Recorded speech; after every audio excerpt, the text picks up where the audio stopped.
Welcome to the 30th video in our weekly legal update series. In this video, we will be discussing important legal events from 14th June to 19th June 2021. In first important news, the Supreme Court has said that there can be no recovery of cess on CAG's report without any statutory adjudication. In the case of UP Power Transmission Corporation Limited versus CG Power Solution Limited, the court, while upholding the judgment of the High Court, has said that there cannot be any recovery of cess solely on the basis of the report of the Comptroller and Auditor General in the absence of any statutory adjudication process. In this case, the court found that in the absence of any order for levy and assessment under the Cess Act of 1996, recovery could not be made pursuant to an audit objection of the CAG. In second important news, the Supreme Court has clarified that an accused has the right to hearing of his bail application. In the case of Chunnilal Gaba versus Assistant Director, Directorate of Enforcement, the court has clarified that the accused has a right to hearing of his application for bail.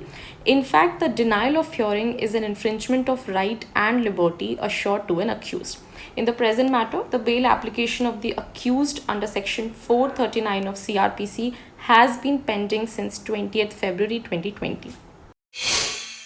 In third important news, the Supreme Court has said that a secured creditor cannot challenge the resolution plan under IBC on the basis that a higher amount should be paid based on the security interest.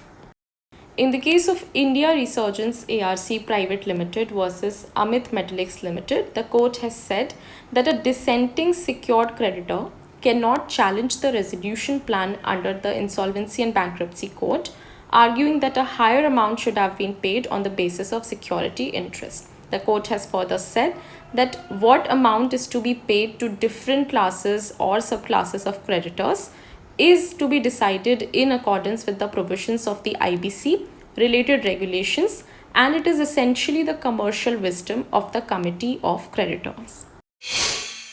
In fourth important news, the Supreme Court has quashed the criminal proceedings in the Enrica Lexi case.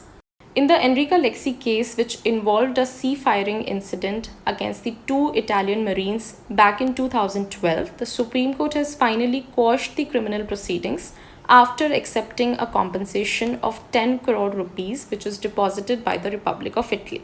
The Supreme Court in this case has exercised its powers under Article 142 of the Constitution to quash the criminal proceedings against the two Marines.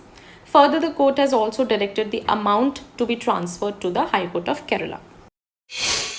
In fifth important news, the Supreme Court has said that the order of Delhi High Court in Delhi riots case is not to be treated as a precedent, and the accused which have been granted bail will continue to remain free on bail.